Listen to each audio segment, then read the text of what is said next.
പ്രാചീനമായ വിഴിഞ്ഞം ഗുഹാക്ഷേത്രങ്ങൾ ഇന്നും കാട് പിടിച്ച് കിടക്കുന്നുണ്ട്. ഹായ്, ഉലകം ചുറ്റും വാലിബൻ്റെ പുതിയൊരു ട്രാവൽ ബ്ലോഗിലേക്ക് ഏവർക്കും സ്വാഗതം. തിരുവനന്തപുരത്തെ വളരെ പ്രസിദ്ധമായ കടലോര പ്രദേശമാണ് വിഴിഞ്ഞം. വിഴിഞ്ഞം തുറമുഖ വിശേഷങ്ങളാണ് ഇന്നിവിടെ പങ്കുവയ്ക്കുന്നത്. ഒരു പട്ടണമായി വളരുന്ന ഈ പ്രദേശം കൂടുതലായും അറിയപ്പെടുന്നത് വാണിജ്യ തുറമുഖമായ വിഴിഞ്ഞം തുറമുഖത്തിൻ്റെ പേരിലാണ്. 1000 രാജാക്കന്മാരുടെ തലസ്ഥാനമായിരുന്നു ഇത്, ഒപ്പം അവരുടെ സൈനിക കേന്ദ്രവും.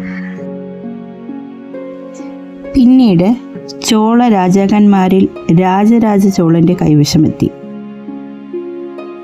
അക്കാലത്ത് ദക്ഷിണ ഭാരതത്തിൽ പ്രമുഖ വാണിജ്യ കേന്ദ്രം തുറക്കുവാൻ ഇതുപോലുള്ള ഒരു തുറമുഖം അവിഭാജ്യ ഘടകമായിരുന്നു. അതിനായി അന്നത്തെ തമിഴ് ഭരണാധികാരികളും കേരള ഭരണാധികാരികളും പലവട്ടം ഏറ്റുമുട്ടിയിരുന്നു. രാജരാജ ചോളൻ്റെ രാജ്യമായപ്പോൾ അദ്ദേഹം ഈ നഗരത്തിന് രാജേന്ദ്ര ചോള പട്ടണം എന്ന് നാമകരണം ചെയ്തു. പിന്നീട് പാണ്ഡ്യ രാജാക്കന്മാരുടെയും വേണാടിൻ്റെയും ഒടുവിൽ തിരുവിതാംകൂറിൻ്റെയും ഭാഗമായി വിഴിഞ്ഞം. 1622 പോർച്ചുഗീസുകാർ നിർമ്മിച്ചു എന്ന് വിശ്വസിക്കുന്ന ആദ്യത്തെ കത്തോലിക്ക പള്ളിയും പുരാതന മുസ്ലിം പള്ളിയും പ്രശസ്തമാണ്. നെയ്യാറ്റിൻകര താലൂക്കിലാണ് വിഴിഞ്ഞം തുറമുഖം സ്ഥിതി ചെയ്യുന്നത്. ഡച്ചുകാരാണ് ഇവിടെ ആദ്യമായി പണ്ടകശാല കെട്ടിയത്. പ്രകൃതിദത്തമായ തുറമുഖമാണ് ഇവിടെയുള്ളത്. ഇന്ത്യയിലെ ഏറ്റവും ആഴം കൂടിയ തുറമുഖമാണ് വിഴിഞ്ഞം തുറമുഖം. അതുകൊണ്ട് തന്നെ വലിയ കപ്പലുകൾക്കും ഇവിടെ എത്തിച്ചേരാൻ സാധിക്കും. അതുപോലെ തന്നെ തുറമുഖത്ത് നിന്ന് കപ്പൽ ചാലിലേക്ക് മറ്റ് തുറമുഖങ്ങളെ അപേക്ഷിച്ച് ദൂരം കുറവാണ്. സർ CP രാമസ്വാമി അയ്യർ ഇന്ത്യക്ക് സ്വാതന്ത്ര്യം ലഭിക്കുന്നതിന് മുമ്പേ കണ്ടുപിടിച്ചതാണ് വിഴിഞ്ഞം തുറമുഖത്തിൻ്റെ സാധ്യതകൾ. എന്നാൽ ഇന്ത്യക്ക് സ്വാതന്ത്ര്യം ലഭിച്ചു കഴിഞ്ഞിട്ടും വിഴിഞ്ഞം തുറമുഖം എന്ന വജ്രഖനി യാഥാർത്ഥ്യമാക്കാതിരിക്കാൻ വിഴിഞ്ഞം നിവാസികളെയും മറ്റും മുൻപിൽ നിർത്താൻ ദുബായ് അടക്കമുള്ള വിദേശ തുറമുഖ ശക്തികൾക്ക് കഴിഞ്ഞു എന്നതാണ് ദുഃഖസത്യം.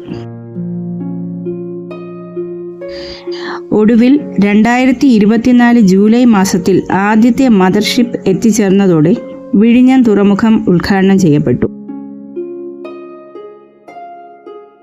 രാജ്യത്തെ ആഴമേറിയ ട്രാൻസ്ഷിപ്മെന്റ് പോർട്ടാണ് വിഴിഞ്ഞം. മദർഷിപ്പുകളെ അടുപ്പിക്കാൻ കഴിയുന്നതിനാൽ ഇത്തരം പോർട്ടുകൾ മദർ പോർട്ട് എന്നും അറിയപ്പെടാറുണ്ട്. വിഴിഞ്ഞത്തു നിന്നും 10 നോട്ടിക്കൽ മൈൽ അകലെ അന്താരാഷ്ട്ര കപ്പൽ പാത കടന്നുപോകുന്നു.